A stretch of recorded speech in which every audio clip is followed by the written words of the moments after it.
성령 강림 후 12번째 주일 예배를 시작하겠습니다.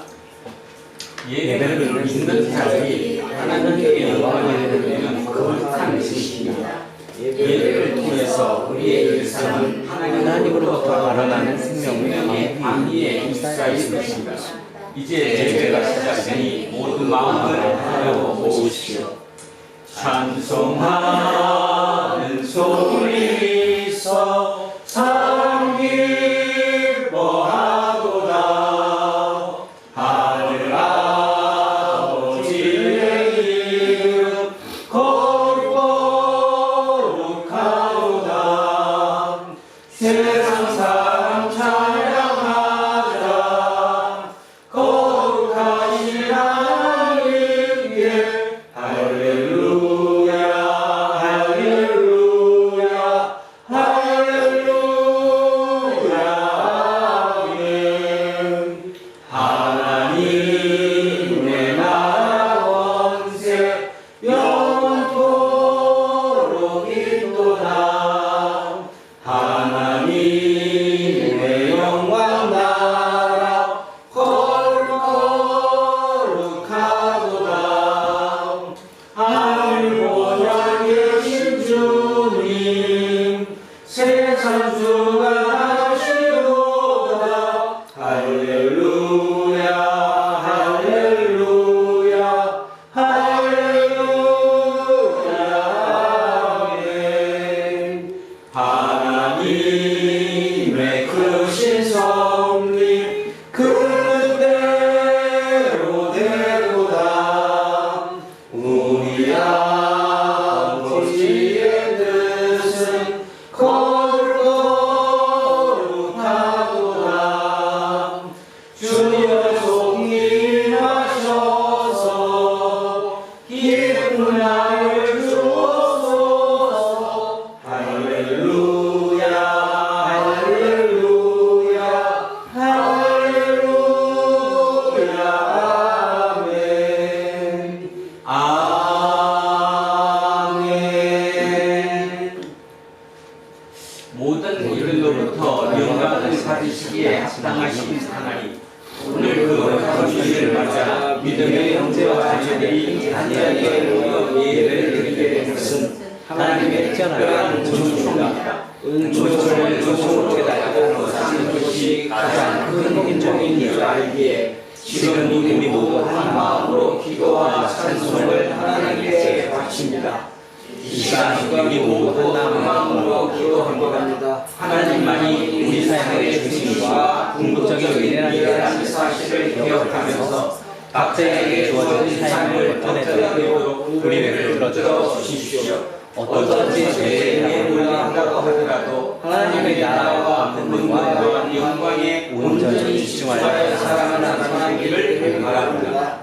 믿는 자들의 운명을 영원한 생명으로 인도해 주시고 그리고 지금 여기서 우리의 삶에 함께 하시는 우리 주 예수 그리스도의 이름으로 기도합니다. 아멘. 자비로우신 하나님, 우리를 불쌍히 여겨 주십시오. 복음으로 살아가는 사람들이라고 자처하나 경쟁과 업적을 삶의 기준으로 삼는 세상으로부터 구별되지 못할 때가 많았습니다. 어느 때는 어쩔 수 없어서, 어느 때는 자발적으로 세상의 요구에 길들여졌습니다. 주님, 우리를 불쌍히 여겨주십시오. 세상을 대신하여 하나님께 죄 용서의 기도를 드립니다. 만족할 수 없는 것을 맹목적으로 따르게 합니다. 어떤 대상을 혐오하게 만듭니다. 자신을 숭배하게 하도록 강요하고 유혹합니다. 우리를 불쌍히 여겨 주십시오. 예수 그리스도의 이름으로 기도합니다. 아멘. 기도합니다.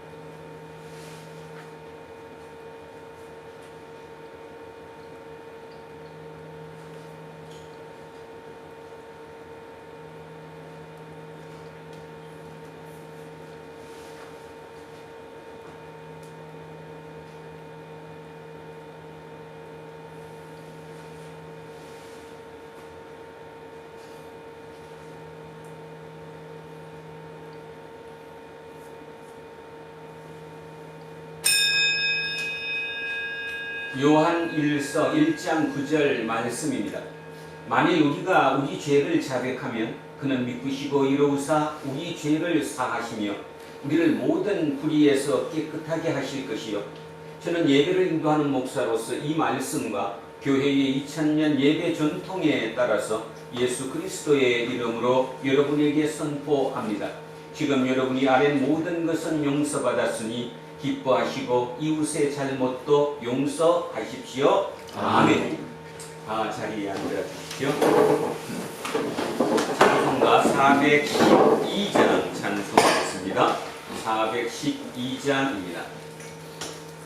내 영혼의 그 깊은 데서 맑은 강이 울려나네. 하늘 목조가 언제나 흘러나와 내 영혼을 고이 사네.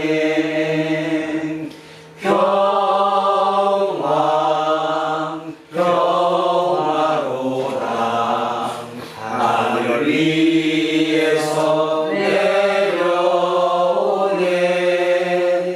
그 사랑의 물결이 영원토록 내 영혼을 거두소서. 내 마음속에 솟아난 이 평화는 깊이 묻힌 고배로다. 나의 보화를 되려 가져갈 자 그 아무도 없으리라.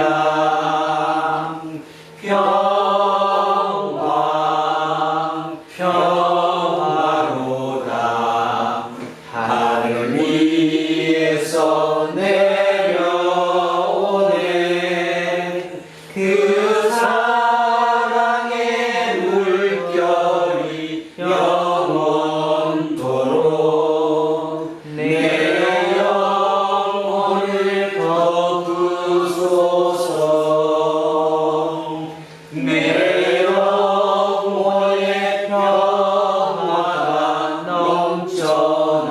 넘쳐남은 주의 큰 복을 받으리라.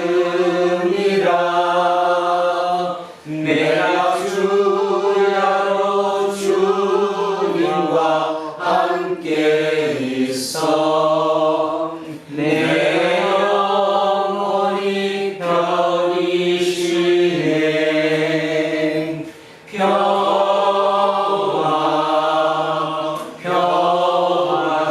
평화로다. 하늘 위에서 내려오네.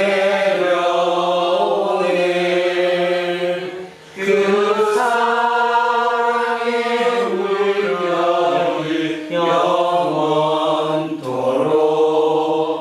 내 영혼을 거두소서.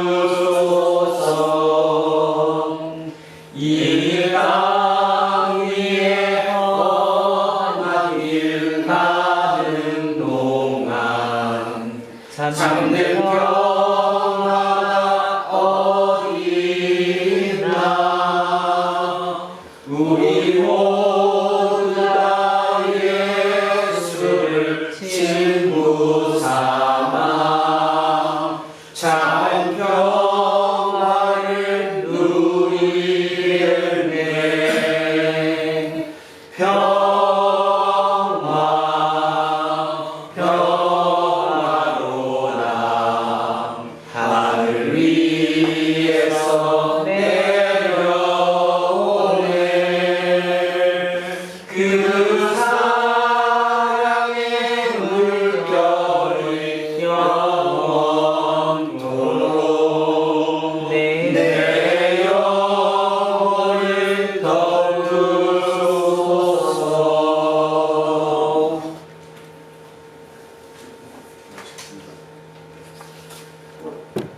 만군의 여호와여 주께 의지하는 자는 복이 있나이다.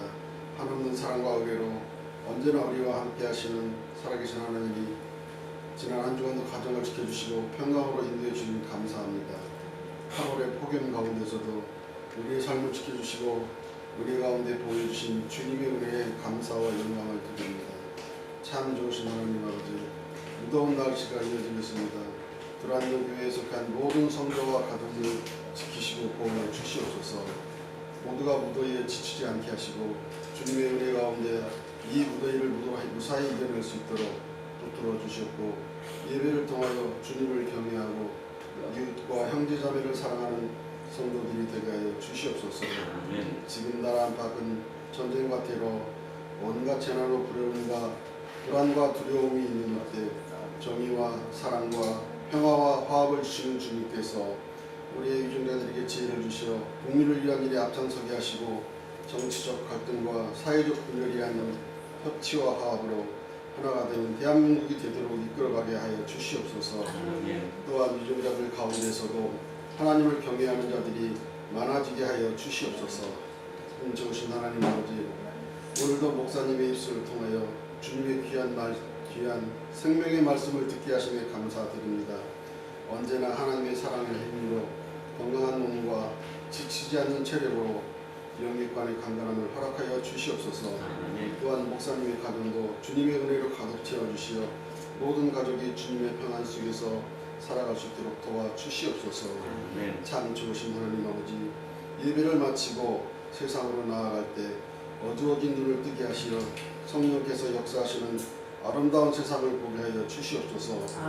주님의 은혜로 올여름 무더위도 잘 이겨내게 하시고 결실의 계절을 소망하면서 믿음으로 힘차게 전진하게 하여 주시옵길 바라며 우리와 함께 하시는 예수 그리스도의 이름으로 기도합니다.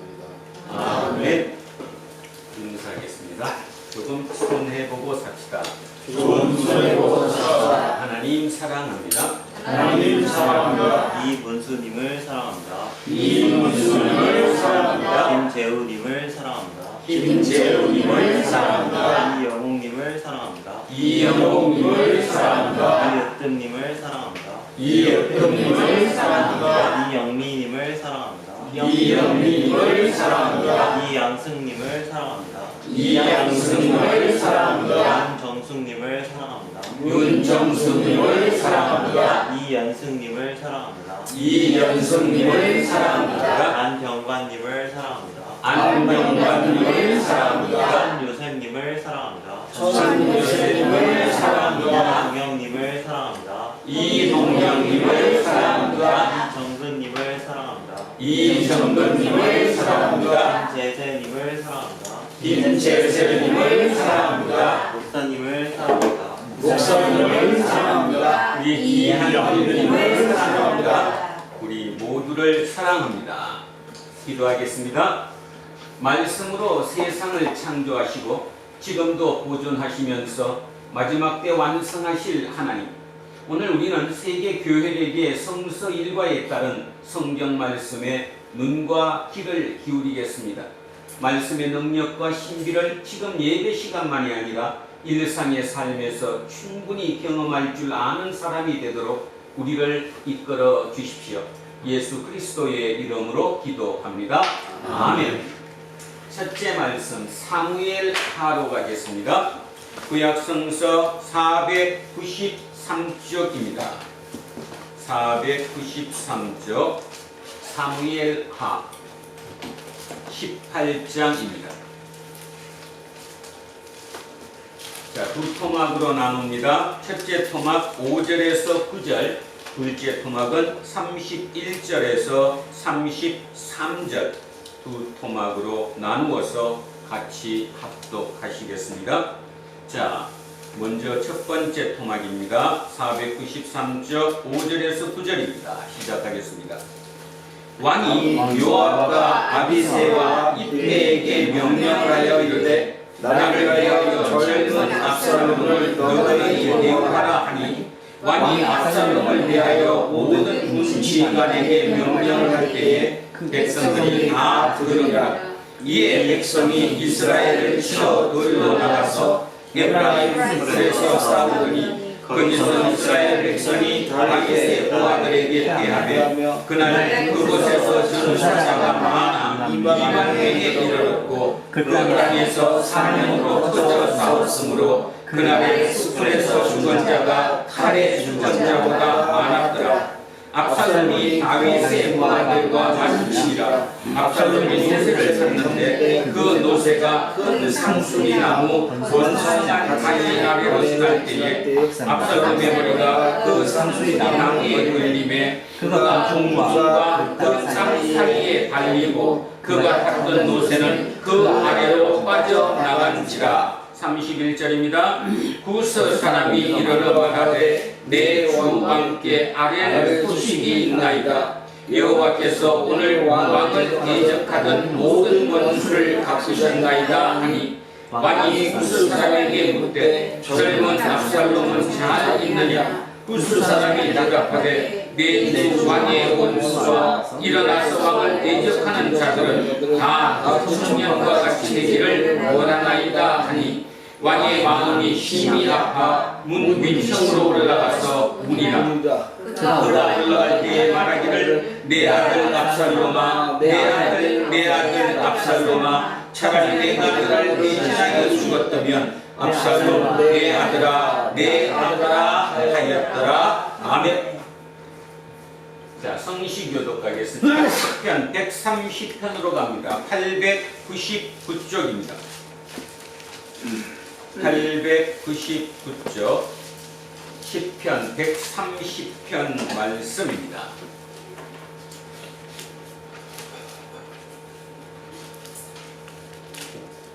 자, 130편 시작합니다. 여호와여 내가 깊은 곳에서 주께 부르짖었나이다. 주여 내 소리를 들으시며 나의 부르짖는 소리에 귀를 기울이소서. 여호와여 주께서 죄악을 지켜보실진데 주여 누가 서리이까. 그러나 사유하심이 주께 있으면 주를 경외하게 하심이니이다. 내 영혼은 여호와를 기다리며 나는 주의 말씀을 바라는도다. 파수꾼이 아침을 기다리보다 내 영혼이 주를 더 기다리나니 참으로 파수꾼이 아침을 기다림보다 더하도다. 이스라엘아 여호와를 바랄지어다. 여호와께서는 인자하심과 풍성한 성량이 있으리라. 그가 이스라엘을 그의 모든 죄악에서 속량하시리로다. 아멘. 둘째 말씀 에베소서로 갑니다. 신약성서 315쪽입니다. 신약성서 315쪽 에베소서 4장 25절에서 32절까지 말씀입니다.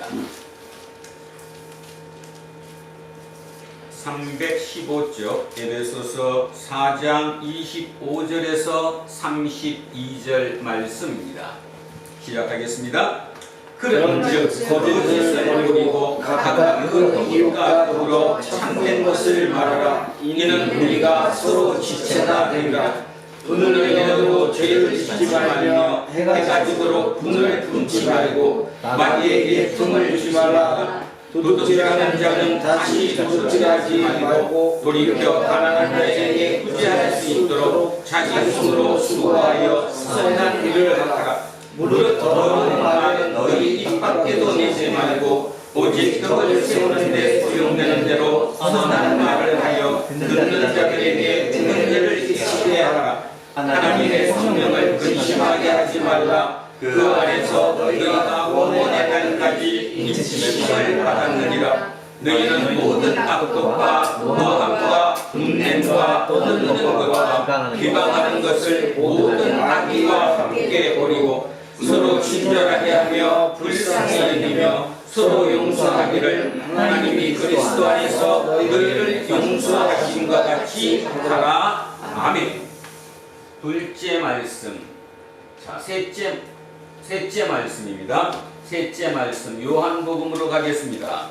앞쪽으로 내려오셔서 154쪽입니다. 154쪽 요한복음 6장 41절에서 41절까지 말씀입니다. 154쪽 요한복음 5장 41절에서 51절입니다. 찾으셨으면 시작하겠습니다. 자기가 하늘에서 내려온 것이라 함으로 유대인들이 예수에 대하여 수군거려 이르되 이는 요셉의 아들 예수가 아니냐 그 본을 우리가 아는데 자기가 지금 어찌하여 하늘에서 들어왔다 하느냐. 예수께서 대답하여 이르시되 너희는 서로 수군거리지 말라. 나를 보내신 아버지께서 이끌지 아니하시면 아무도 내게 올 수 없으니 오는 그를 내가 마지막 날에 다시 살리리라. 선지자의 글에 그들이 다 하나님의 가르치심을 받으리라 기록되었은즉 아버지께 듣고 배운 사람마다 내게로 오느니라. 이는 아버지를 본 자가 있다는 것이 아니니라. 오직 하나님에게서 온 자만 아버지를 보았느니라. 진실로 진실로 너희에게 이르노니 믿는 자는 영생을 가졌나니 내가 곧 생명의 떡이니라. 너희 조상들은 광야에서 만나를 먹었어도 죽었거니와 이는 하늘에서 내려오는 떡이니 사람으로 하여금 먹고 죽지 아니하게 하는 것이니라. 나는 하늘에서 내려온 살아있는 떡이니 사람이 이 떡을 먹으면 영생하리라. 내가 줄 떡은 곧 세상의 생명을 위한 내 살이니라 하시니라. 아멘. 오늘 주신 말씀입니다. 로마서 10장 16절에서 21절까지 말씀입니다. 로마서 10장 16절에서 21절 말씀. 천천히 생각하시면서 천천히 같이 합독하시겠습니다. 그러나 그들이 다 복음을 순종하지 아니하였도다. 이사야에게 주여 우리가 전한 것을 누가 이런다이까 하였으니 그러므로 너희는 들음에서 하며 들음은 그리스도의 말씀으로 말미암았느니라. 그러나 내가 말하니 그들이 듣지 아니하였느냐. 그렇지 아니하니 그 소리가 땅에 퍼졌고 그 말씀이 땅 끝까지 이르렀도다 하였느냐. 그러나 내가 말하니 이스라엘이 알지 못하였느냐. 먼저 모세가 이르되 내가 백성한 자로서 너희를 시기하게 하며 미련한 백성으로서 너희를 노게 하리라 하였고 이사야는 매우 담대하여 내가 나를 찾지 아니한 자들에게 찾은 바대로 내게 묻지 아니한 자들에게 나타나라 말하였고 이스라엘에 대하여 이르되 순종하지 아니하고 그것을 말하는 백성에게 내가 중일 내 손을 벌려라 하였느니라. 아멘. 오늘은 왜 안 믿는가 라는 제목으로 하나님의 말씀의 은혜를 나누고자 합니다. 왜 안 믿는가? 왜 안 믿는가 그러니까 이렇게 머릿속에 생각이 드는 분도 있을 겁니다. 나는 믿는데, 믿으니까 오늘 여기 와 있는데 글쎄요. 생각해 볼 문제죠. 여기 와 있다고 해서 지금 믿고 있는가 아니면 안 믿고 있는가. 우리는 지금 심각한 위기에 처해 있습니다. 세상의 모든 문제가 결론적으로 따지면 믿음에서 문제 때문이겠지요. 결국 그 믿음이 온전치 못하다 보니까 세상이 혼란스럽게 되는 것이라 생각합니다. 랍스타, 자주 드셔보셨는지 모르겠습니다. 굉장히 맛있는 가재죠. 바닥 가재를 랍스타라고 합니다. 그 랍스타는 성장기에, 그러니까 성장기라고 하는 말은 아주 성숙하게 막 자라는 그 성장기에 약 5년 정도에 걸쳐 성장을 하는데 그동안에 총 25번 탈피를 한다고 합니다. 탈피가 뭐죠? 껍질을 벗는 거예요. 그러니까 랍스타가 성장할 때 약 5년 기간 동안에 25번이면 1년에 약 5번 정도를 껍질을 벗는다는 거죠. 그럼 어떻게 보세요? 안에서 육체가 이 살이 커지면 겉에 있는 껍질이 벌어지는 거죠. 그 벌어지는 틈을 통해서 그 안에 있는 살이 밖으로 나오는 거예요. 그 나오는 때 그 고통이 엄청나겠죠. 그럴 때 그 고통이 너무 심해서 대개 10%에서 약 한 15% 정도는 죽는다고 합니다. 그리고 또 더 많은 경우는 실제로 나왔다고 해도 바로 되는 게 아니라 다시 껍질을 입을 때까지 그 짧은 시간이지만 그 시간 동안에 공격을 받아서 죽기도 한다고 하죠. 결국 결론적으로 얘기해서 랍스타는 탈피하지 못하면 죽는 것, 갇혀서 죽는 거죠. 탈피하는데 그렇게 쉽고 만만하지 않다라는 것이죠. 그래서 그 탈피를 1년에 5번씩 약 5년 정도 하면 어느 정도 성장하게 되고, 성장한 이후에는 1년에 한 번 정도 탈피를 한다고 합니다. 그래서 평균 한 15년 정도 살고요. 오래 사는 것은 100년 가까이 산대요. 대단하죠? 100년 가까이 랍스타가 산다면 그 얼마나 대단하겠습니까? 그런 탈피를 보면서 우리는 어떨까를 한번 생각해 봅니다. 여러분은 어떻습니까? 여러분은 탈피하고 있습니까? 아니면 뭐 탈피가 나랑 관계가 없다라고 생각하십니까? 우리는, 특히 인간은, 가장 중요한 인간은 생각을 할 수 있는 존재이죠. 미래를 상상할 수 있고요. 미래를 볼 수 있는 사람들, 또 과거를 연연하기도 하죠. 옛날에 어땠는데 하면서 부러워하기도 하고, 이 생각을 할 수 있는 존재인 우리도 탈피를 해야 합니다. 그 탈피, 결론적으로 얘기해서 랍스타는 육의 탈피를 하는 거지만 우리는 영적인 탈피, 다른 말로 얘기하면 생각의 탈피가 일어나야 합니다. 인간에게 생각의 탈피가 일어나지 않기 때문에 지금 대한민국 사회가 이렇게 혼란스럽죠. 특히 가장 대표적인 게 뭐예요? 내가 옳잖아요. 당신은 틀렸고 내가 옳다라고 생각하는 그 옳다는 생각에 생각이 갇혀 있다가 보니까 거기서 탈피를 하지 못하다 보니까 이 지경까지 지금 이러고 있어요. 이번에 올림픽을 하면서 대단하죠. 그래도 가장 많이 딴 것 같아요. 예상할 때는 5개 정도를 예상했는데 13개를 땄으니 얼마나 대단합니까? 그거를 보면서 야, 대한민국 미래는 희망적이다는 생각을 많이 가졌습니다. 왜냐하면 그 Z세대라고 부르는 10대 후반부터 20대 그 사람들의 생각이 우리의 생각과는 완전히 틀리다는 거죠. 그러면 여러분, 그들이 바뀌어야 합니까? 우리가 바뀌어야 합니까? 우리가 바뀌어야죠. 우리가 탈피해야 되지 그들 보고 탈피하라고 할 수는 없잖아요. 그래서 새로운 신코리안, 새로운 대한민국 사람들을 봤어요. 대단하죠? 그 중에 안세영 선수 같은 경우는 탈피하기 위해서 당신들이 그거를 탈피해야 한다. 껍질을 벗어야 한다. 생각을 바꿔야 한다고 해서 조그만 균열을 내기 위해서 그런 일을 시도합니다. 앞으로 그게 어떻게 될지 모르지만 뭐 확률은 반반인 것 같아요. 사회적인 지탈이 되거나 아니면 사회적으로 굉장히 성공했던 하나의 질문이 되거나 두 개 중에 하나겠지만 지금 여론은 어떤지 잘 모르겠습니다.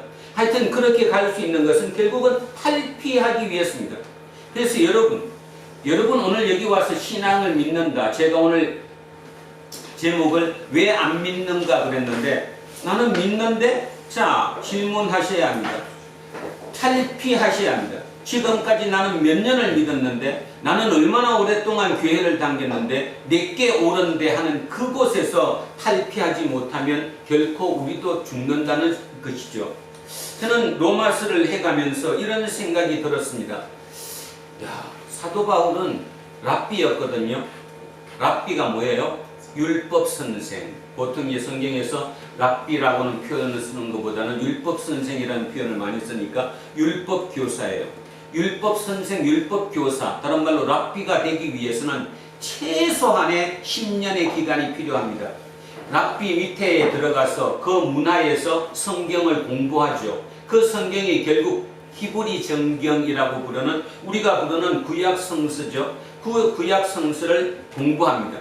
뭐 치열하게 공부합니다. 몇 년 정도 하느냐? 최소한 10년. 10년 정도 공부하고 나면 이제 너는 하산해도 된다. 그러면 랍비가 되는 거예요. 그러면 율법 선생이 되면 어떻게 돼요? 자기가 또 밑에 자기의 제자들을 키우겠죠.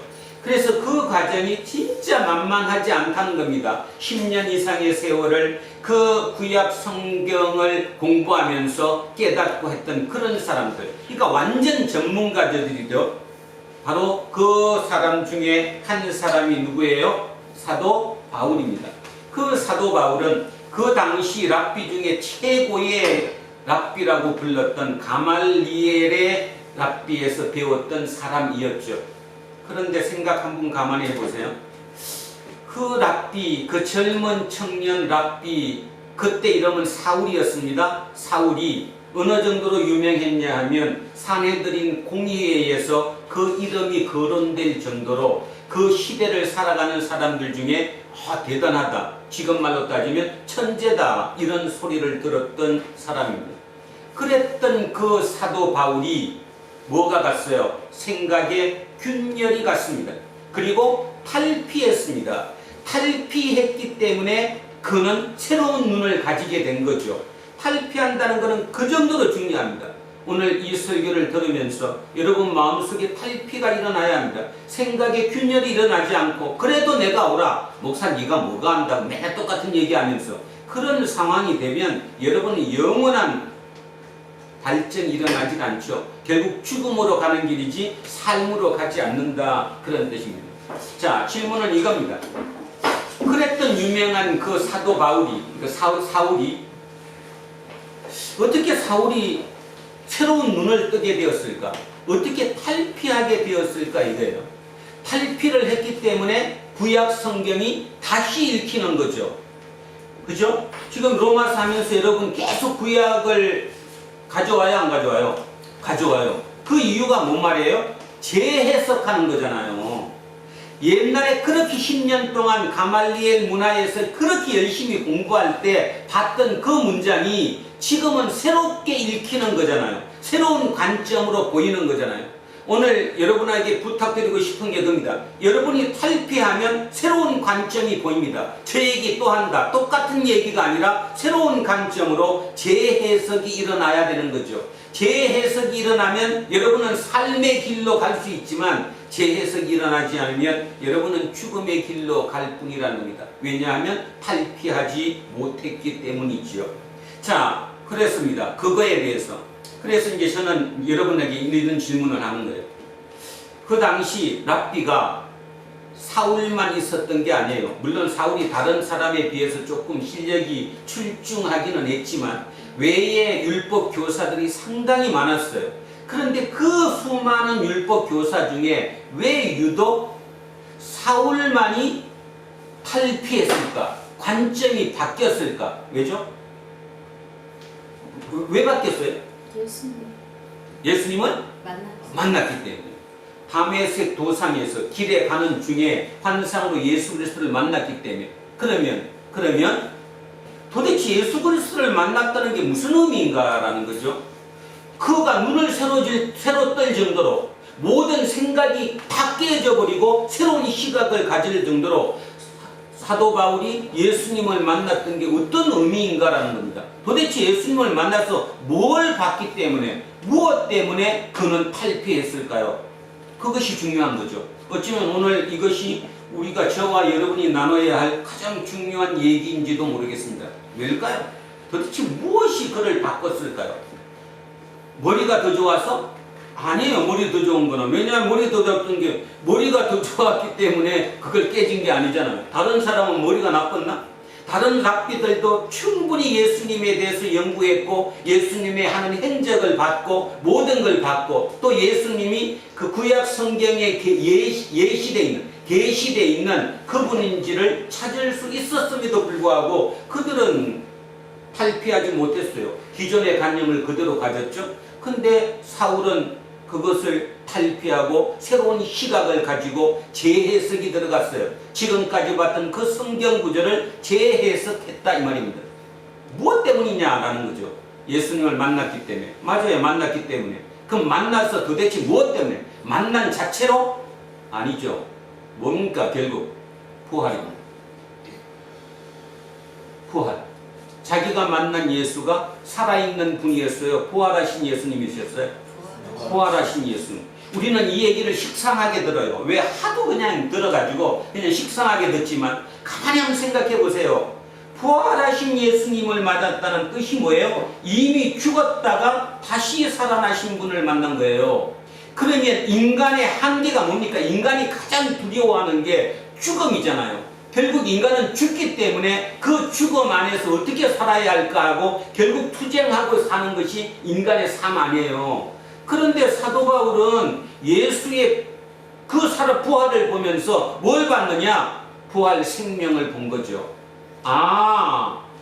첫 번째 부활의 열매였다? 예수가? 그러면 나는 몇 번째다? 그 다음 두 번째다. 그러니까 그 말의 의미는 나도 부활 생명을 얻을 수 있다, 없다? 있다.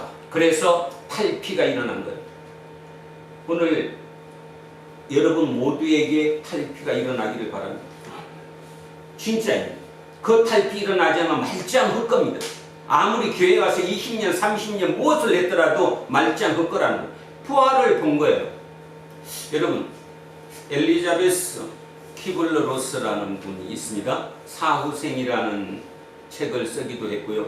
예전에 우리 젊은 친구들하고 할 때도 한 분 말을 나누기도 했는데, 엘리자베스 키블러-로스, 죽음학의 선구자라고 지금 부르고 있고요. 죽음학을 연구하는 분입니다. 스위스의 정신과 의사였는데요.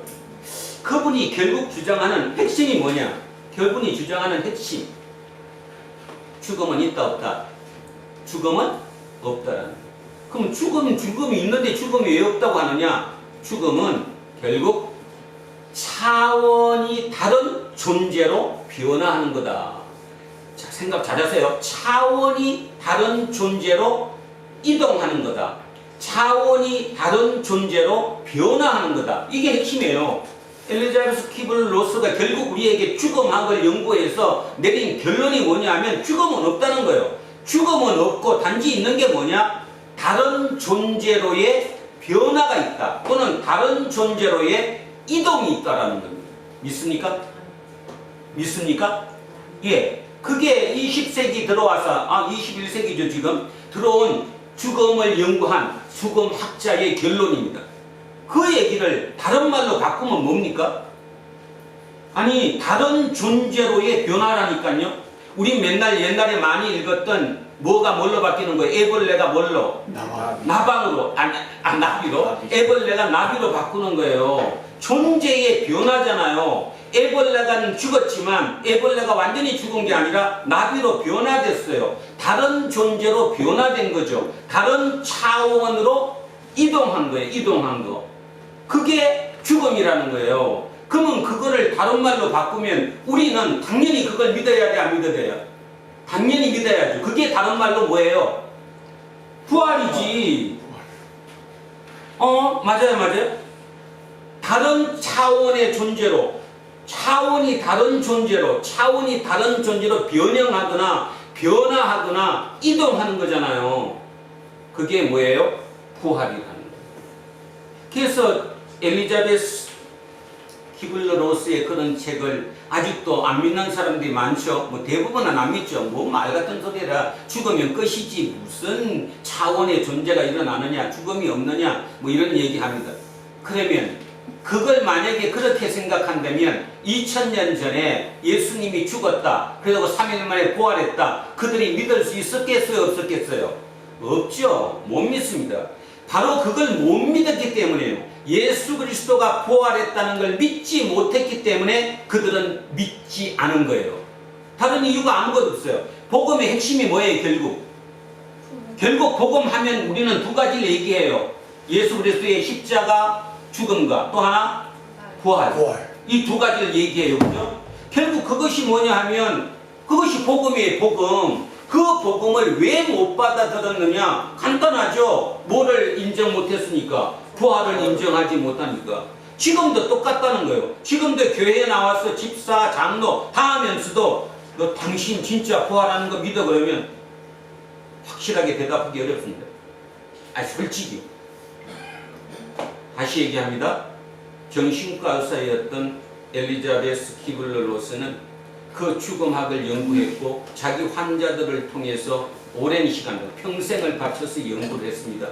그 연구한 결과의 결론은 뭐냐? 죽음은 없다. 죽음은 차원의 이동이다. 차원이 다른 존재로 변화하거나 차원이 다른 존재로 이동하는 것이 죽음이지 죽음이라는 건 없다. 그 얘기를 하면 몇몇들은 아 맞아 그럴 수도 있어 뭐 그 정도까지는 되겠죠. 그럴 수도 있어. 그러나 그게 진짜 그렇다라고 완벽하게 믿어서 자기의 삶을 바꾸진 않잖아요. 우리나라는 바꾼 사람이 있습니다. 서울대 소학이 내과 교수였던 정현채 교수는 그 책을 읽고 자기 교수를 때려치고요. 지금 한국의 죽음을 전파로 당기는 강연자로 살고 있어요. 인터넷 카페 들어가면 회원이 5,000명이에요. 하루에도 두세 편씩 계속 올려요. 그 말은 결국 5,000명이니까 되게 많은 것 같지만 그렇게 많지 않다는 거예요. 한 사람이 세상적으로 성취를 이룬 그래도 서울대 교수이면서 그저 명망이 있던 그분이 그 책 한 권에 자기 인생을 바꿀 정도가 됐다면 그럼 무슨 의미일까요? 그 의미가 똑같은 얘기예요.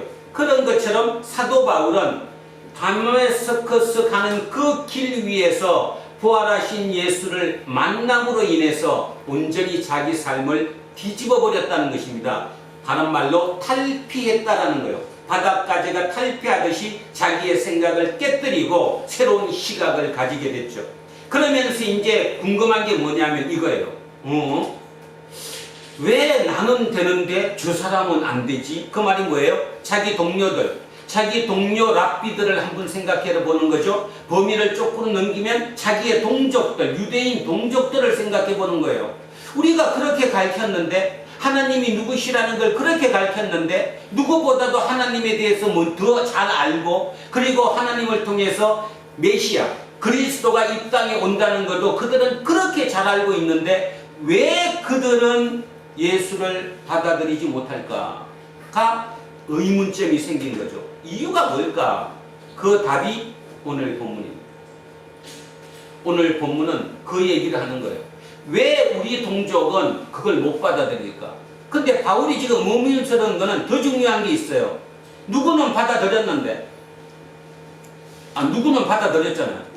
이방인들. 그러니까 전혀 선민이라고 생각하지 않았던 이 말도 안 되는 그들은 그 복음을 받아들였는데 정작 받아들여야 할 그 유대 민족들은 그걸 받아들이지 못한 거예요. 그게 의문이 생긴 거예요. 도대체 이게 무엇 때문일까? 결국 무엇 때문일까? 결국은 무엇 때문이에요? 사도 바울 입장에서 답은 정해졌는데 무엇 때문이에요 그게? 부활을 믿지 못하기 때문이에요. 결국 부활을 믿느냐 못 믿느냐에 따르거든요. 여러분도 지금 진짜 냉정하게 내가 진짜 부활을 믿나? 맨날 목사님이 얘기할 때 부활 뭐 아멘은 했는데 또 성경책 읽으면서 부활했다는 부활은 했는데 도대체 그 부활이 뭐지? 진짜 부활을 믿는가? 다시 얘기하면 부활을 믿는다는 것은 내세를 믿는다는 거예요. 내세를 믿는다는 것은 이 땅 죽음 이후에 새로운 세계가 있다는 걸 믿는 거예요. 그죠? 그게 부활 아닙니까? 우리 로마서 처음 앞부분에서 나왔던 거 몸의 속량 기억나요? 몸의 속량. 육체의 속량이 뭐예요? 육의 구원은 언제 일어나는 거예요? 지금 일어나는 거예요? 죽어서 일어나는 거예요? 죽어서 부활할 때 그 부활 생명이 일어나는 게 육의 구원, 육의 속량이잖아요. 몸의 속량. 그때까지 우리는 끈질기게 그 자체를 구원을 이루어서 나가야 하는 것이잖아요. 그거를 그러니까 섣불리 듣지 말고 겉핥기로 듣지 말고 진짜 깊숙이 내 걸로 들으면 내 보는 관점이 완전히 바뀔 수 있습니다. 그러고 나면 어떤 생각이 드느냐 하면 세상 살아가면서 굴곡이 있는 것, 눈을 맞고 비가 오는 것, 이 모든 것조차도 결국 하나의 과정일 뿐이에요. 최종 목적은 결국 그 부활 생명을 얻는 것, 다른 말로 영생을 얻는 것이 우리의 구원이니까. 그리고 이런 생각 안 들어요? 설마 예수님이 하나님의 아들이시라는데 그 하나님의 아들, 다른 말로 하나님과 동등하신 그분께서 이 땅에 육의 몸을 입고 내려오셔서 십자가에 달려 돌아가셨다? 내 죄를 위해서? 그 돌아가신 그것이 과연 현세에도 내 눈앞에 있는 이 현세의 축복 때문에 그 축복을 주시기 위해서 그렇게 하셨다, 그 생각 드십니까? 저는 그거에 대해서 진짜 이해가 안 가요. 아무리 그래도 그렇게 돌아가셨다는 게 현세의 축복 때문에 그랬을까? 아니겠죠. 그렇다면 뭘까? 구원 때문이다. 고로 구원은 뭐다? 영생을 얻는 거다. 영원한 생명을 얻는 거다. 영원한 생명을 얻는다는 말은 다른 차원이 다른 존재로 변화되는 것을 구원이라고 얘기한다. 이렇게 생각할 수 있잖아요. 그렇다면 이 땅의 삶 중에서는 비가 올 때는 비도 맞을 수 있고 눈이 올 때는 눈도 맞을 수 있어요. 그죠? 뭐 목사들이라고 한 분이가 다 붙으면 되는가? 붙을 수도 있고 떨어질 수도 있고 그건 모르는 거예요. 세상 삶에 돌아가면서 어떤 관계인지도 모르는 거예요. 그런데 우리는 어떻게 생각하느냐 하면 꼭 붙어야 돼요. 믿음이 좋기 때문에 붙는 거예요. 믿음이 좋기 때문에 잘 되는 거예요. 믿음이 약하기 때문에 안 되는 거고 믿음이 약해서 병드는 거예요. 믿음이 좋으면 병도 다 낫는데 이런 논리로만 살면 이거 답이 없어지는 거잖아요. 다른 말로 얘기하면 유대인들은 그런 개념으로 살았다는 거예요.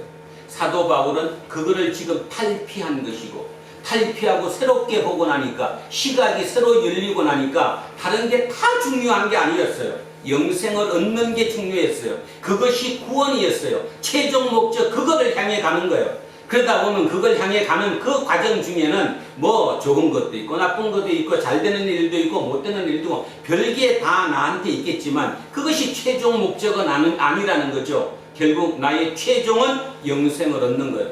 저는 거기에 대해서 확신을 가져요. 이병선이의 구원은 영생을 얻는 거예요. 거기까지 갈 때까지 아직도 내가 살 날이 많기 때문에 언제 어떤 변화가 일어날지 몰라요. 나도 나를 못 믿으니까. 그래서 우리는 구원을 이루어 나가는 거예요. 날마다 구원을 이루어 나가기 위해서 애쓰는 것이지 그냥 바로 눈앞에 닥친 어떤 일을 해결하기 위한 그런 믿음으로는 끝나서는 안 된다라는 얘기를 하고 싶다는 것입니다. 사도 바울은 오늘 그 얘기를 우리에게 하고자 하는 거예요. 도대체 이유가 뭘까? 왜 이방인들은 그 하나님을 알지도 못하는 그들은 복음을 받아들였는데 정작 받아들일 수밖에 없는 그리고 지식적으로도 굉장히 뛰어났던 그 유대 민족들은 왜 그것을 받아들이지 못할까? 거기에 대한 답이 뭘까? 자, 이제 하나하나 찾아보겠습니다. 우리는 이미 답을 알고 출발합니다. 그들은 탈피하지 못했기 때문입니다. 자기의 기존 지식 속에서 깨지 못했기 때문에 탈피하지 못해서 그들은 이것을 받아들이지 못했다. 자, 첫 번째 16절부터 출발합니다. 이렇게 얘기합니다.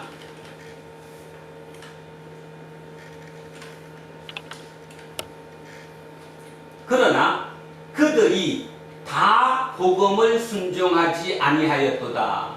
자, 이 그들이 누굴까요? 로마교회 교인들이에요. 로마교회 교인들이 다 복음을 순종하지 아니하였도다. 뭔 말이죠? 로마교회 교인들 중에는 디아스포라 유대인들도 있었고 이방인들도 있었어요.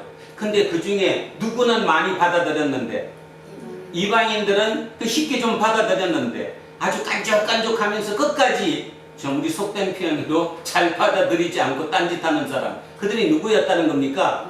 유대인이었다는 거예요. 유대인들은 잘 안 된다는 거예요. 그러면 이건 어떻게 해요? 자기 경험이잖아요. 사도 바울이 이방 전도를 했다던 그 경험을 가지고 있으니까 당연히 알고 있잖아요. 유대인 회당에 들어가서 전하면 그들은 잘 못 받아들였는데 나머지 이방인들에 전하면 그들은 쉽게 받아들였다는 것입니다. 자, 그 생각하면서 그들이, 자, 로마교회 교인들이 다 복음을 순종하지 않았다. 이사야가 이르되, 이제 구약 성경을 다시 가지고 오는 거예요. 다시 가지고 와서 재해석하는 거예요. 자, 이사야가 이르되 주여 우리가 전한 것을 누가 믿었나이까 하였으니. 찾아보겠습니다. 이사야 53장 1절입니다. 이사야 53장 1절.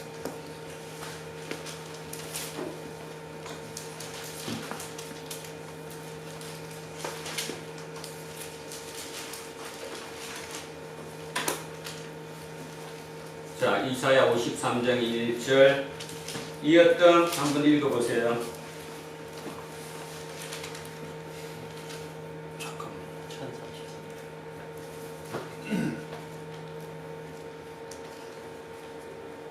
1033쪽 이사야 53장 1절입니다. 여기다가 손을 넣으시고 자, 한번 읽어보세요.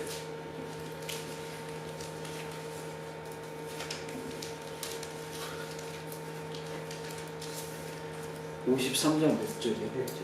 1절. 우리가 전한 것은 누가 믿었느냐? 여호와의 팔이 누구에게 나타났느냐? 자, 우리가 전한 것을 누가 믿었느냐? 이 말은 부정적인 거죠. 믿었다는 거예요? 안 믿었다는 거예요? 안 믿어. 안 믿었다는 거예요. 그래서 지금 사도 바울은 뭔 얘기하는 거예요? 구약에 이사야에 나와 있다. 이사야가 이미 예언했는데 그때 뭐라고 그랬냐 하면 우리가 전한 것을 누가 믿었느냐? 결국 안 믿었다는 거예요. 그래서 이제 하나하나씩 나가는 거죠. 왜 이들이 안 믿을까? 안 믿는 첫째 이유, 누가? 이사야의 예언대로 누가 전한 것을 누가 믿었느냐? 이 말은 믿지 않았다 이런 말이죠. 그러면 믿지 않은 이유를 미리 한번 알고 가겠습니다.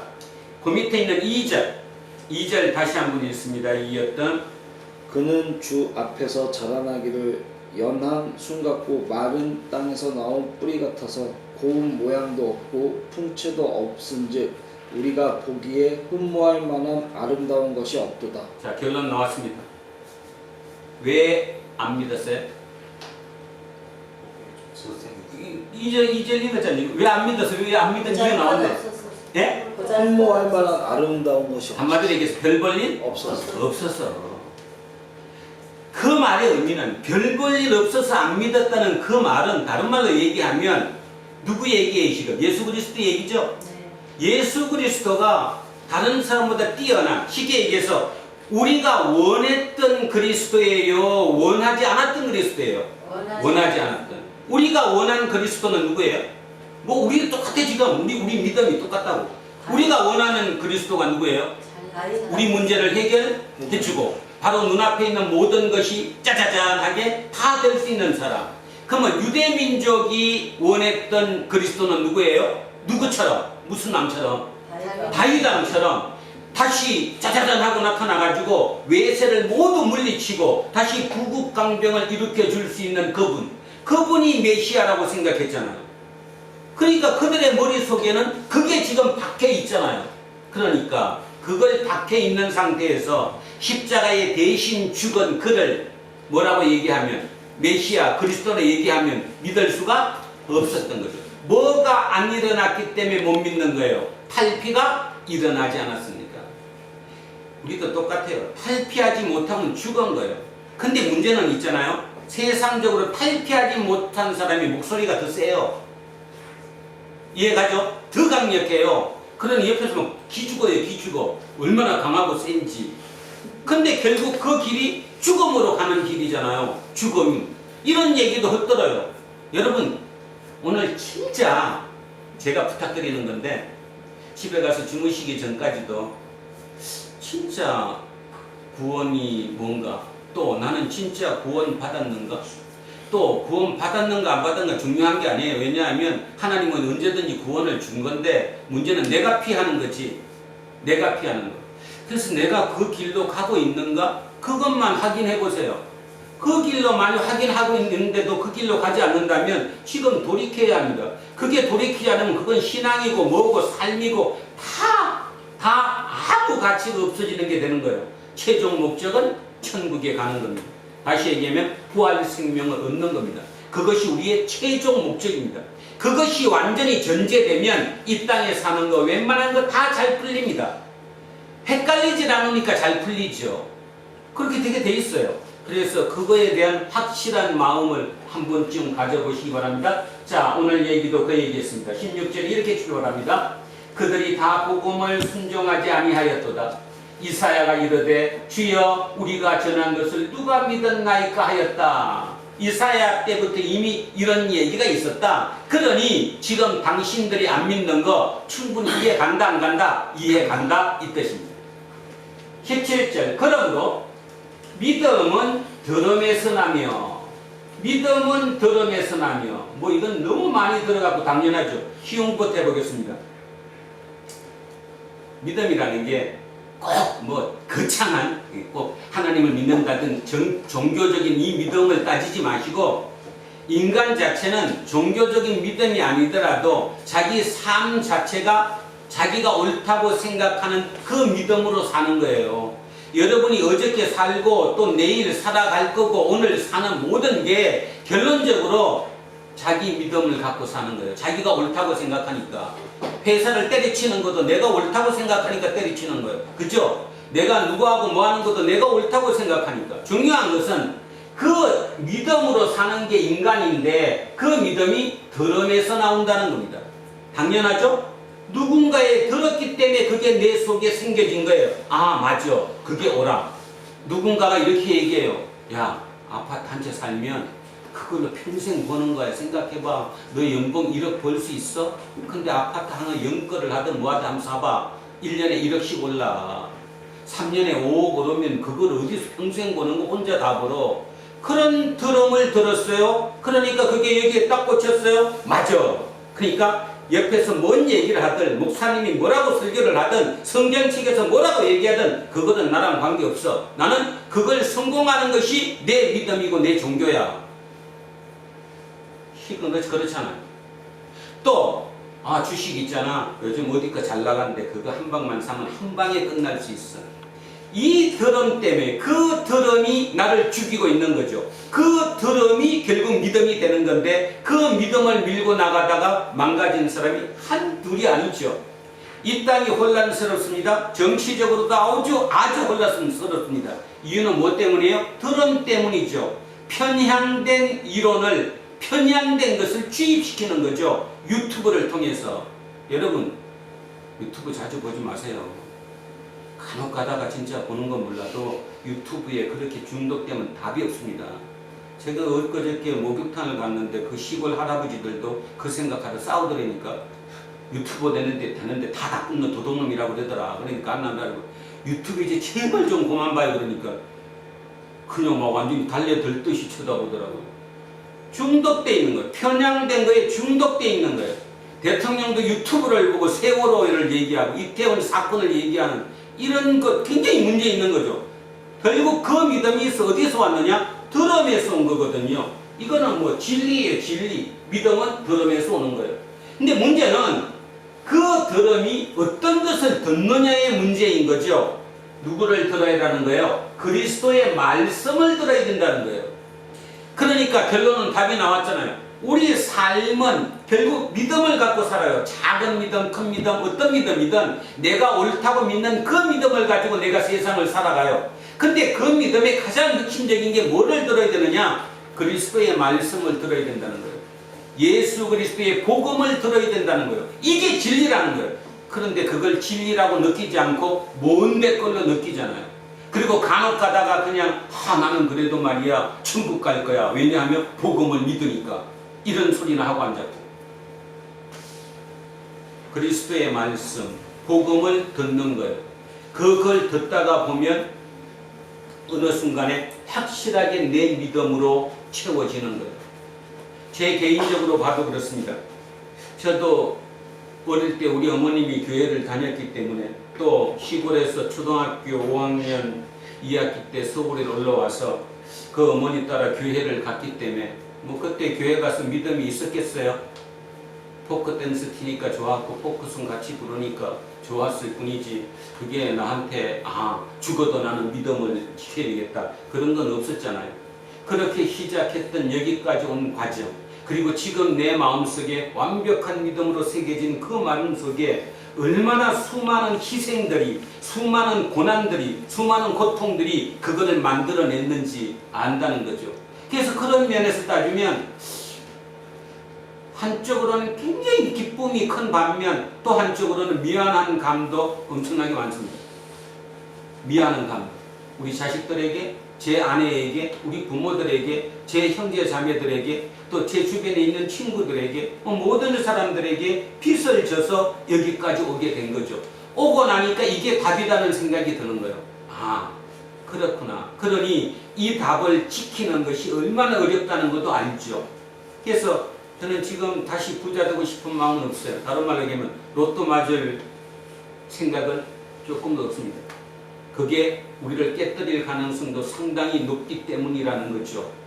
삶이 뭐냐? 그러니까 잘 생각해 보세요. 삶이 진짜 이 땅의 삶의 죽음이 끝이 되면 뭐 얼마 안 되니까 유한하고 그 짧은 중에 뭐 남들 하는 거 다 하고 살아야 되겠죠.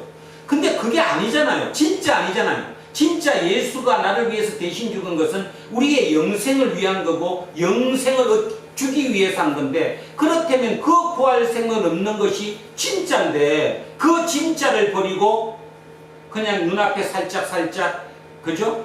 그때마다 약간 뭐 조금 편하게 살 수 있는 그 길을 찾을 수는 없는 거잖아요. 그래서 그거는 믿음이 안 되는 거잖아요. 예수는 그 얘기하는 것 같아요. 사도 바울도 그 얘기하고 있는 것 같아요. 로마서를 아무리 공부를 하고 아무리 거기에 문구를 닫고 뭐라고 얘기해도 그것이 해결되지 않는 것은 저는 다 잘못된 것이라고 생각합니다. 결론적으로 얘기해서 결국은 그리스도의 말씀이 복음이 들려야 돼요. 이 복음의 종착역은 뭐라고요? 부활생명이에요. 잊어먹지 마십시오. 부활생명이에요. 예수의 십자가예요. 그분이 돌아가신 게 내 죄를 대신해서 돌아갔어요. 그 말은 나는 오늘부터 새롭게 출발할 수 있어요. 어제 끝까지 내가 죄인이었지만 도저히 용서받을 수 없는 진짜 말이 안 되는 나쁜 놈이었지만 그 예수 그리스도의 그 십자가 죽음으로 말미암아 나는 오늘부터 새롭게 살아갈 수 있는 힘을 얻은 거예요. 능력을 얻은 거예요. 그렇게 될 수 있는 거예요. 그래서 오늘부터 다시 사는 거예요. 새로운 삶을 사는 거예요. 이제의 목적은 내 목적이 아니에요. 예수 그리스도가 가고자 했던, 주고자 했던 그곳을 내 목적으로 삼는 거죠. 그 삶이 얼마나 멋지겠냐 그런 뜻입니다. 아까 얘기했던 죽음학을 연구하는 그들의 카페에서도 5,000명이 모여서 서로 그것을 나누고 사는데, 근데 그들의 삶은 우리 삶보다 훨씬 더 진지해요. 왜냐하면 죽음을 두고 그 죽음을 향해 가는 삶을 살아가기 때문에 의미가 남다르다는 거죠. 하루하루의 모든 삶 속에 의미를 부여하면서 살아간다는 것입니다. 결국 그 얘기를 하는 거죠. 그래서 결론적으로 이 17절은 그래서 중요합니다. 다시 정리합니다. 우리는 누구나 모든 인간은 믿음으로 삽니다. 그 믿음의 크기, 믿음의 종류, 믿음의 강도는 다 틀리겠지만 결국은 믿음을 갖고 살아요. 내가 옳다고 생각하는 그 믿음을 가지고 세상을 삽니다. 그건 어디서 왔느냐? 들음에서 왔다라는 거예요. 그래서 믿음은 들음에서 왔어요. 그런데 문제는 결론.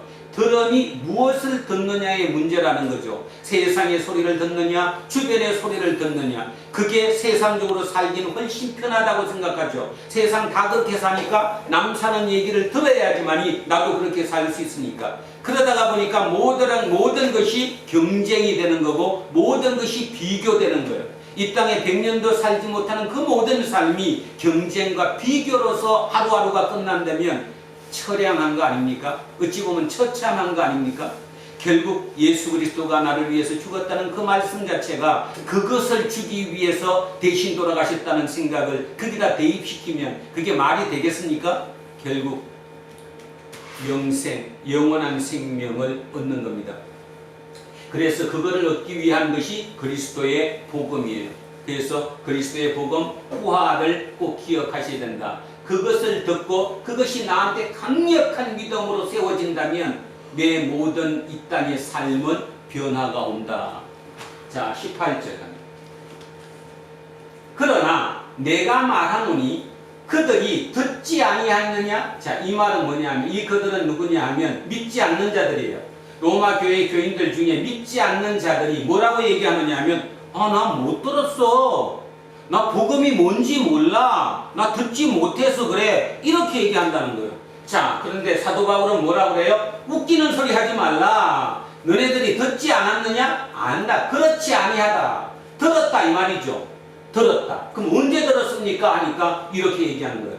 그 소리가 온 땅에 퍼졌고 그 말씀이 땅 끝까지 이르렀도다 하였느니라. 찾아가겠습니다. 시편 19편입니다. 시편 19편. 19편이니까 몇 쪽 정도 되느냐면요. 815쪽? 815쪽에 시편 19편.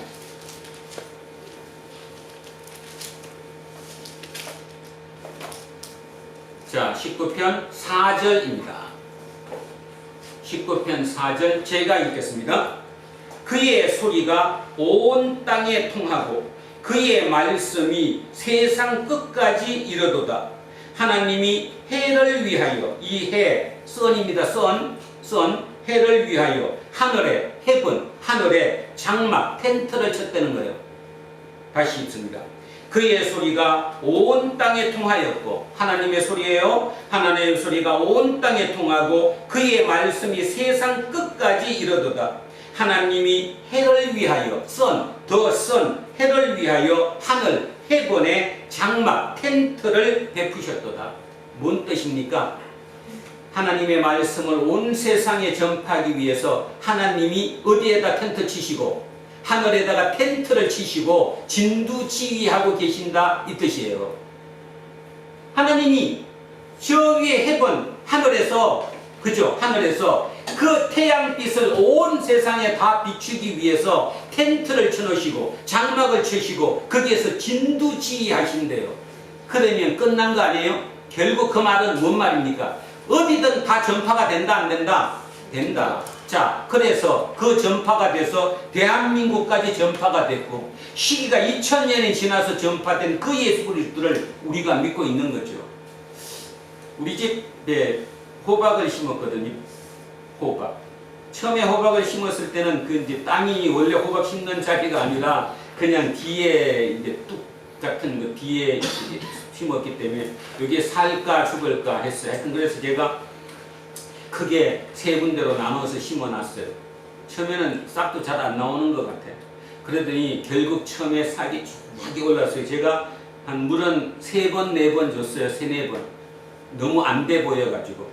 그랬는데 그게 지금 어느 정도 됐느냐. 마당까지 내려와요. 막 진출해갖고 온 사방팔방으로 막 계속 그냥 나가는 거예요. 그거 보면서 뭐 느꼈느냐. 이야, 그렇구나. 하나님이 하늘에서 텐트를 치시고 거기서 진두지휘하시면 하나님의 말씀이, 하나님의 복음이, 예수 그리스도의 복음이 온 땅에 전파되는 그 능력은 충분하다. 그러니까 걱정할 필요가 없다. 그래서 요즘도 가만히 생각하니까 걱정할 필요가 없어요. 우리한테는 그게 가다가 막힌 것처럼 제대로 전거되지 않고 있는지는 몰라도 이 땅, 이 지구별의 많은 곳에 지금 그렇게 강한 생명력으로 계속 이렇게 퍼져나가고 있다라는 거죠. 아멘? 믿습니까? 예, 북한에도 잘 퍼져나가고 있고요. 겉으로는 아닌 것 같지만 그 속에 내부적으로 그렇게 퍼져나가고 있는 거예요. 그 강한 생명력, 하나님의 말씀은 생명력이에요. 그 생명력이 어느 정도냐? 하나님이 진두지휘하세요. 뭐를? 태양빛을, 그 햇빛을 세계 모든 만방에 비춰주기 위해서. 그런 것처럼 이게 된다라는 거죠. 자, 그래서 18절 다시 이름합니다. 그러나 내가 말하노니 그들이 듣지 않았느냐? 다시 얘기하면 우리는 못 들었어. 복음이 뭔지 몰라. 그랬더니 그렇지 않다. 그렇지 않다. 시편에서 말씀한 것처럼 그 소리가 온 땅에 퍼졌고 그 말씀이 땅끝까지 이르렀도다 하였느니라. 재해석하는 거잖아요. 옛날에 예수 그리스도를 몰랐을 때 사도 바울이 이 문구를 자기 머릿속에 어떻게 생각하고 있었는지는 모르겠지만 예수 그리스도를 만난 이후에 새로 이 문구를 이렇게 해석한 거잖아요. 결국 사도 바울의 뭡니까? 이게 희망이죠. 사도 바울의 희망이에요. 내가 지금 전하는데 고통이 있을지는 몰라도 결국은 이게 퍼져나간다, 안 나간다? 나간다. 내가 퍼뜨린다, 하나님이 하신다. 하나님이 하신다. 그래서 복음은 나가는 거예요. 단지 그렇게 일시적으로 보일 뿐이죠. 자, 호박씨가 땅속에 들어가서 자기 껍질을 깨요. 그리고 껍질을 통해서 자기 무게보다 20만 배가 넘는 무게를 뚫고 솟아오르는 거거든요. 그 힘을 생각해 보시라고. 어쩌면 우리가 지금 하고 있는 것은 그 호박씨에서 터져나와가지고 20만 배를 뚫고 위로 올라가는 중인지도 모릅니다. 그리고 그걸 다른 말로 또 해석해보면 씨와 밖에 나와 있는 호박은 완전히 다른 차원의 존재로 바뀐 거죠. 그것이 곧 부활이에요. 부활이잖아요, 그게. 그래서 그런 면으로 따져보면 어쩌면 지금 이 땅의 삶이, 우리가 이 땅에 사는, 이 땅에 100년도 안 되는 이 땅의 삶이 호박이 그 20만 배의 흙의 무게를 이겨내고 앞으로 솟아오르는, 그리고 진짜 부활의 과정에 가는 그 과정일지도 모른다. 그 생각을 했어요. 아, 그렇구나. 그러니 당연히 힘들 수밖에 없고 자기 희생을 하지 않으면 안 되는구나. 그러나 내가 사는 방법은 거기서 멈추면 나는 죽는 거지만 거기서 뚫고 밖으로 나오는 순간, 부활하는 순간 엄청난 생명력으로 퍼져나갈 수 있다는 것. 결국 그 존재로 거듭나는 것이 나구나. 그것이 부활이구나. 하나님이 나에게 원하는 게 그걸 원하는 거구나. 하나님의 구원이 바로 그것이구나. 호박씨로서 잘 튼튼하게 잘 있는 것이 아니라 바로 그것이구나. 그 생각했습니다. 바로 그 얘기를 지금 사도 바울이 하고 있는 거예요. 자, 19절. 그러나 내가 말하노니, 자, 또 해요. 18절에도 하고 19절에도 하고, 이스라엘이 알지 못하느냐? 자, 여기서는 듣지 못했느냐 물었고, 이번에는 알지 못하느냐? 아니다. 안다. 그러니까 두 가지입니다. 하나는 못 들었다. 아니다. 들었다. 두 번째는 모른다. 아니면 안다라는 얘기죠. 자, 모세가, 이번에는 이사야가 아니라 모세입니다. 모세가 이르되 내가 백성 아닌 자로서 너희를 희귀하게 하며 미련한 백성으로서 너희를 노엽게 하리라 하였고. 찾아가겠습니다. 신명기 32장입니다. 신명기 32장.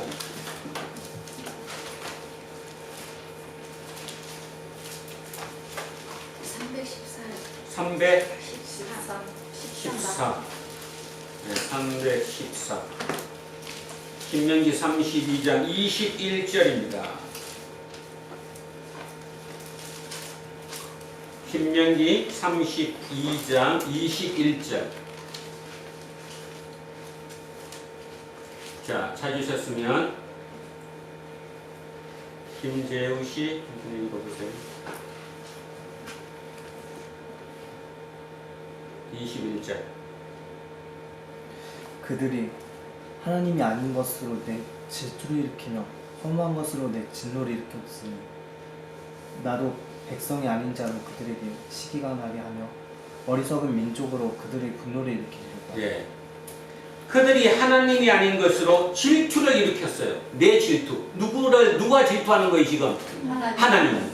하나님이 질투의 하나님이시거든? 그러니까 하나님이 질투할 정도로 하나님 본인을 안 믿고 딴 이방신을 믿거나 다른 우상을 섬기는 거예요. 그래서 질투가 났다는 겁니다. 그래서 내 질투를 일으키며 허무한 것으로 내 진노를 일으켰으니 하나님을 질투하게 하고 하나님을 진노를 일으켰대요. 나도, 그러니까 나도 이제 하나님이에요. 하나님도 그래서 백성이 아닌 자로 그들에게 시기가 나게 하며, 백성이 아닌 자니까 유대민족이 아닌 누구예요? 이방인. 이방인을 통해서 유대민족이 뭐를 느끼게 하겠다는 겁니까? 시기를 느끼게 하겠다는 거예요. 나게 하며 어리석은 민족, 이 어리석은 민족도 이방이에요. 그죠? 이 이방민족을 통해서 분노를 일으키리라. 누가 얘기했다는 겁니까? 모세가. 이 모세의 노래라고 하는 건데, 모세가 마지막 죽기 전에 한 설교라고 보시면 되죠. 그 모세의 설교에서 이미 이런 얘기를 했다라는 거예요. 그거를 끄집어 와서 이렇게 재해석하는 겁니다. 지금 당신들이 뭘 알아듣었다고? 알지 못한다고? 아니야. 이미 누가 얘기했냐 하면 예전에 모세가 얘기하셨어. 모세가 얘기했는데 그때 뭐라고 얘기했냐면 하나님을 질투하게 하고 하나님을 진노하게 했기 때문에 하나님께서 거꾸로 이방민족, 다른 민족을 통해서 너네들을 뭐하게 하고 시기하게 하고 너희들을 분노하게 할 것이다. 그 얘기가 이미 나와 있다는 거예요. 결국 이게 뭐예요? 재해석이에요. 그래서 오늘 우리 속에도 재해석이 일어나야 돼요. 1년 전에 들었던 그 설교가 1년 후에 다시 듣는다고 그 문장을 다시 봤다면 재해석이 일어나야 돼요. 재해석이 일어나지 않으면 탈피되지 않은 거예요. 갇혀 있는 거예요. 갇혀 있어서 죽어가고 있는 거예요. 계속 재해석이 일어나야 된다.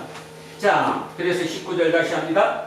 내가 말하노니 이스라엘이 알지 못하느냐? 그러니까 이스라엘은 얘기, 나는 몰라 이렇게 얘기하는데 아니다. 누가 얘기했느냐?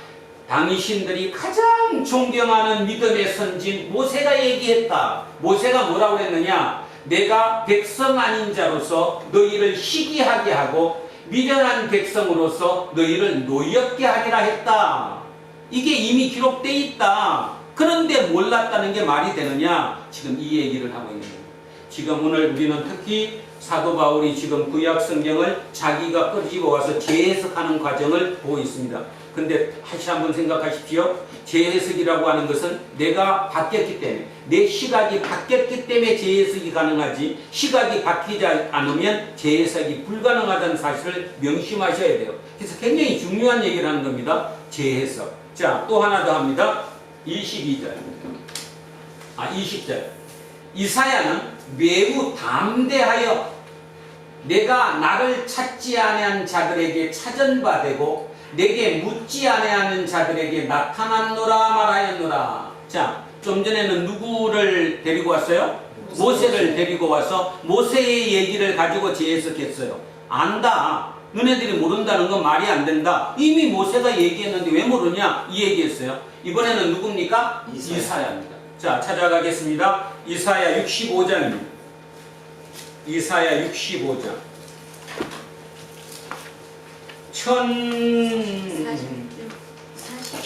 1046쪽? 48. 네, 1046쪽입니다. 이거. 자, 이사야 65장 1절입니다. 이사야 65장 1절.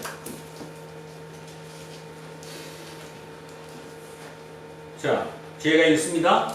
이사야 65장 1절. 나는 나를 구하지 아니하던 자에게. 자, 이 나가 누구예요? 나가 하나님이에요. 하나님이 하나님을 구하지 아니하던 자에게 물음을 받았으며, 구하지 않은 자, 하나님을 구하지 않은 자가 누구예요? 이방인이죠. 이방인에게 물음을 받았으며 나를 찾지 아니하던 자, 찾지 아니하던 자가 또 누구예요? 이방인이에요.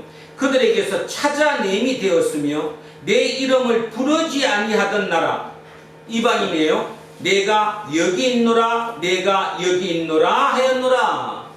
결국 이사야는 뭔 얘기를 하고 있어요? 당신들은 선민이라고 얘기하지 하나님은 우리의 신이라고 얘기하지 아니야. 하나님 자신은 당신들을 버리고 하나님을 알지 못하는 그들에게 나타나셨어. 내가 여기 있노라 하고 이방민족에 가서 나봐, 나 여기 있어 찾아가시는 분이야, 이 얘기하는 거예요. 그러면 이거 심각하게 한번 생각해 보세요. 이사야 시대에, 그 시대입니다. 그 시대의 모든 유대 민족들은 자기들 스스로가 하나님의 백성, 선민이라고 생각하고 있었어요. 근데 내가 이사야예요. 이사야가 설교하는 겁니다. 여러분에게 뭐라고 그러느냐면, 아니야, 하나님은 우리 하나님이 아니야. 하나님은 우리가 너무 잘못했기 때문에 버리고 이방 나라에 가서 내가 여기 있노라, 여기 있노라, 이방 나라로 가셨어, 이 얘기한 거잖아요. 그러면 여러분 가만히 있겠어요, 안 가만히 있겠어요? 가만히 있겠어요? 말이 안 되는 거잖아. 하나님이 우리를 버리고 저쪽으로 갔다고 얘기하는 저 선지자, 저 예언자를 가만두겠어요? 그러니까 사도 바울은 앞에 뭐라고 얘기했어요? 매우 담대하여 죽음을 각오하고 얘기했다는 거예요. 쉽게 얘기하면 맞아, 죽을 거를 각오하고 그 얘기를 했다는 거예요, 이사야가. 그러니까 이사야는 매우 담대하여 죽음을 각오하고 내가 나를 찾지 아니한 자들에게 찾은 바 되고 내게 묻지 아니한 자들에게 나타났노라 말하였고, 다시 얘기하면 내가 선민인 당신들의 하나님이 아니라 믿지 않는, 나를 찾지도 않은 저 이방 나라에 가서 내가 여기 있노라, 내가 당신들에게 나타났노라, 이렇게 얘기하겠다라는 거죠. 말도 안 되는 아주 쇼킹이 대단한 얘기를 지금 하고 있는 거예요. 여러분은 이걸 들으면서도 저 얘기가 뭔 얘기 할지 모르지만 실제 그 얘기를 해석해 보면 이거는 죽음을 각오한 얘기라는 겁니다. 하나님이 우리를 버리셨다는 거잖아. 하나님이 우리를 버리시고 이방 나라로 가서 내가 여기 있다라고 밝히셨다는 얘기를 이사야가 했다라는 거예요. 그걸 보면서 사도 바울은 뭐라고 그러는 거예요? 지금 당신들이 안 믿는 거 당연해, 안 당연해?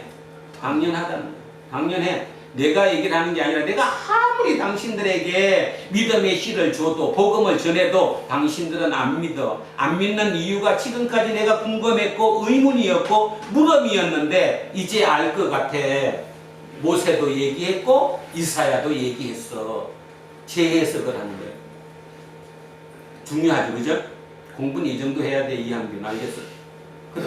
저 정도 재해석이 일어나면 똑같은 문제를 보고도 새롭게 해석해낼 수 있잖아. 찾아갖고 내는 거잖아. 그래서 처음에는 저는 로마서 처음 나가면서 너무 구약을 많이 끌고 와서 뭔 소리야, 왜 이렇게 어려운 얘기를 쉽게 하지, 그런 얘기를 했는데 이제 가만히 계속 이어나가면서 생각해 보니까 재해석이 일어난 거예요. 그러니 얼마나 대단했어요. 재해석은 왜 일어났다고요? 뭐가 됐기 때문에? 탈피가 가능했으니까. 생각에 탈피가 가능했기 때문에 재해석이 일어났다는 거예요. 탈피의 가장 중요한 게 뭐라고요? 부활. 구원은 무슨 생명을 얻는 거다? 부활 생명을 얻는 거다. 거기까지 확장시켰기 때문에 이게 가능했다라는 거죠. 자, 마지막에 21절에 이렇게 얘기합니다. 이스라엘에 대하여 이르되 순종하지 아니하고 거슬러 말하는 백성에게 내가 종일 내 손을 벌렸노라 하였느니라. 요거는 2절이에요. 아까 65장 2절. 자, 이사야 65장 2절입니다. 아까 1절까지 우리 했고 2절. 이사야 65장 2절에 이렇게 얘기했습니다. 내가 종일 손을 펴서 자기 생각을 따라 옳지 않은 길을 걸어가는 패역한 백성들을 불렀나니. 다 하나님이 이스라엘 민족을 완전히 버리셨어요? 아니면 지금 좀 이런 표현을 써도 되나? 휴하시고 계신가요? 휴하시고 계신 거지? 너 버렸다 그래놓고 저쪽 가서 야 나 여기 있어 이렇게 했다는 지금, 그죠? 근데 마음은 지금 어디에 있는 거예요? 저쪽에 있는 게 아니라 여기에 있는 거지. 그래서 기다리고 있는 거지. 그렇게 쇼킹을 주면 돌아올까 하고 그 얘기잖아요. 자, 그 얘기를 하고 있는 거예요. 21절 이스라엘에 대하여 이르되 순종하지 아니하고 거슬러 말하는 백성에게 내가 종일 내 손을 벌렸노라. 손을 벌리고 있노라. 누구처럼? 탕자의 비유에서 그 둘째 아들이 돌아오기를 기다리고 있는 그 아버지처럼 기다리고 있는 거예요. 오늘 우리에게도 똑같이 얘기하는 거예요. 내가 잘못 믿었습니다. 나는 탈피하지 못했습니다. 처음에 들었던 그 얘기가 믿음으로 박혔습니다. 그 믿음으로 박혀서 그것만이 절대 진리라고 생각하고 삽니다. 그래서 거기에 어긋나는 것은 무조건 죄인이라고 생각하고 삽니다. 바로 그런 우리들에게 오늘 탈피하라고 얘기해 주는 거예요. 신앙적으로도 마찬가지고 삶적으로도 인간적으로도 마찬가지. 우리는 탈피하지 못하면 죽습니다. 여러분 모두 특별히 연세가 더 많이 드신 분일수록 내가 지금까지 믿어왔던 모든 것이 정답이었다고 생각하는 데서 탈피하지 못하면 죽습니다. 자, 오늘 이 본문을 찬찬히 다시 한번 16절부터 찬찬히 다시 한번 읽습니다. 시작합니다. 그러나 그들이 다 복음을 순종하지 아니하였도다. 이스라엘아 이르되 주여 우리가 전한 것을 누가 믿었나이까 하였으니 그러므로 믿음은 들음에서 나며 들음은 그리스도의 말씀으로 말미암으니라. 그러나 내가 말하노니 그들이 듣지 아니하였느냐? 그렇지 아니하니 그 소리가 온 땅에 퍼졌고 그 말씀이 땅끝까지 이르렀도다 하였느니라. 그러나 내가 말하노니 이스라엘이 알지 못하였느냐? 먼저 모세가 이르되 내가 백성한 자로서 너희를 시기하게 하며 미련한 백성으로서 너희를 노력해 하리라 하였고 이사야는 매우 담대하여 내가 찾지 아니한 자들에게 사전바 되고 내게 묻지 아니하는 자들에게 나타난노라 말하였고 이스라엘에 대하여 이르되 순종하지 아니하고 거슬러 말하는 백성에게 내가 종일 내 손을 벌려노라 하였느니라. 아멘. 기도하겠습니다. 살아계시는 아버지 하나님 감사합니다. 하나님께서 우리를 구원하시길 원하시고 그 길을 우리에게 끊임없이 설파하고 전파하는데도 불구하고 우리는 당신의 뜻을 정확하게 이해하지 못하고 어긋나게 잘못 들어서 잘못된 길로 가고 있습니다. 그 길을 바로 갈 수 있도록 성령님께서 우리 속에 임재하셔서 우리에게 온전한 깨달음을 허락하여 주시옵소서. 그래서 그 성령님의 인도하심만이 우리 모든 인생의 가장 안정된 길이라는 사실을 잊지 않게 하시고, 지금 눈앞에 닥치는 또 눈앞에 보이는 그 어떤 것이라도 그 어둠 속에, 깝깝함 속에서도, 그 어둠 속에서도 오직 하나님의 손을 잡고 가는 그 길만이 가장 안전한 길이라는 그 사실을 온전히 깨닫게 해주셔서 참으로 감사합니다. 이후에 우리의 모든 삶이 온전한 길로 갈 수 있는 우리 도란노 공동체 모든 식구들이 되도록 특별한 은혜와 축복을 내려 주시옵소서. 감사드리며 거룩하신 우리 주 예수 그리스도의 이름으로 기도합니다. 찬송가 438장입니다. 내 영혼이 아니잖아. 내 영혼이 원총이여 주 안실진 걷고 오니 슬픔 많은 이 세상도 천국으로 가오다. 할렐루야 찬양하세. 내 모든 죄 사함받고 주 예수와 동행하니 그 어디나 하늘나라. 주의 얼굴 뵙기 전에 멀리 되던 하늘나라. 내 마음속에 이루어지니 날로 날로 가까우다. 할렐루야 찬양하세. 내 모든 죄 사함받고 주 예수와 동행하니 그 어디나 하늘나라. 높은 산이 거친 들이 조망이나 궁궐이나 주 예수 모실 곳이 그 어디나 하늘나라. 할렐루야 찬양하세.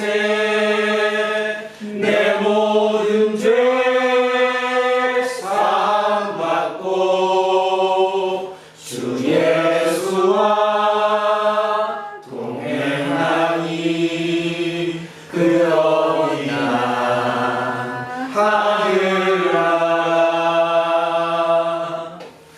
다 자리에서 일어서십시오. 사도신경으로 신앙 고백 드리겠습니다.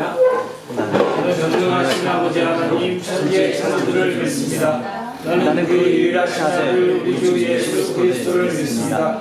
그는 성령으로 잉태되어 동정녀 마리아에게 태어나시고 본디오 빌라도에게 고난을 받아 십자가에 못 박혀 죽으시고 장사된 지 4년 만에 죽은 자 가운데서 다시 살아나셨으며 하늘에 오르시어 전능하신 아버지 하나님 편히 앉아 계시다가 거기로부터 살아있는 자와 죽은 자를 심판하러 오십니다. 나는 성령을 믿으며 거룩한 공교회와 성도의 교제와 죄를 용서하는 것과 몸의 부활과 영생을 믿습니다. 아멘. 내게 있는 모든 것을 아낌없이 드리네. 사랑하고 의지하며 주만 따라 살리라. 주께 드리네. 주께 드리네.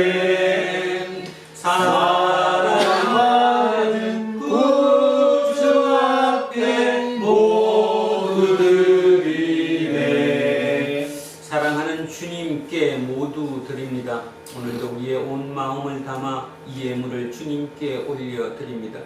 주님, 당신께서 원하시는 그 마음, 예물보다 가장 중요한 마음을 달라는 그 마음, 그 마음에 맞춰 우리의 온 마음을 이 예물에 담아 주님께 올려드립니다. 오직 주님만이 우리의 주인이시며 우리의 구원을 위해 이 땅에 오셨고 이 땅에 십자가에 돌아가심으로 말미암아 첫 부활의 열마가 되신 그분이 우리의 주님이라는 사실, 그 주님께 내 모든 것을 맡기고 그 주님을 따라 사는 이 땅의 삶이 가장 안전하고 복된 삶이라는 그 믿음을 주님께 올려드리오니 이후의 모든 시간마다 우리를 통해 당신의 모습 이 땅에 드러내시옵소서. 감사드리며 거룩하신 우리 주 예수 그리스도의 이름으로 기도합니다. 아멘. 우리는 세상에 읽고 있는 성경이다. 우리는 세상이 말하는 신앙 고백이다. 우리는 세상이 관심간다. 설교다. 하늘에 계신 우리 아버지의 이름을 거룩하게 하시며 아버지의 나라가 오시며 아버지의 뜻이 하늘에서 같이 땅에서도 이루어지게 하소서. 오늘 우리에게 구하여 주시고 우리가 우리에게 잘못한 사람을 용서하여 주신 것 같이 우리 죄를 용서하여 주시고 우리를 시험에 빠지지 않게 하시고 악에서 구하소서. 나라와 권능과 영광이 영원히 아버지의 것입니다. 아멘. 오늘 주신 말씀에 세임 얻어서 세상으로 나가서 살아갈 때에 나 혼자 힘으로 늘 부족하오니 주여 나를 도우사 승리하게 하소서. 아멘. 이제 성령 강림 후 12번째 주일 공동 예배가 끝났습니다. 각자의 일상으로 돌아가십시오. 그 일상에서 어떤 일을 만나더라도 낙심하지 말고 어떤 좋은 일을 만나더라도 교만하지 마십시오. 특히 악을 악으로 갚지 않도록 최선을 다하십시오. 그게 바로 영혼의 깊이를 경험한 믿음의 사람들에게 나타나는 삶의 특징이기 때문입니다. 이제는 우리 주 예수 그리스도의 은혜와 하나님 아버지의 영원하신 사랑과 성령님께서 우리와 함께 하시고 우리를 이끄시니 오늘 이곳에 거기에 숙인 우리 모두에게와 우리의 자녀들과 가정 위에 일터와 사업체 위에 그리고 이 나라 이 민족 위에 이제로부터 영원토록 함께 하시기를 간절히 축원하옵나이다.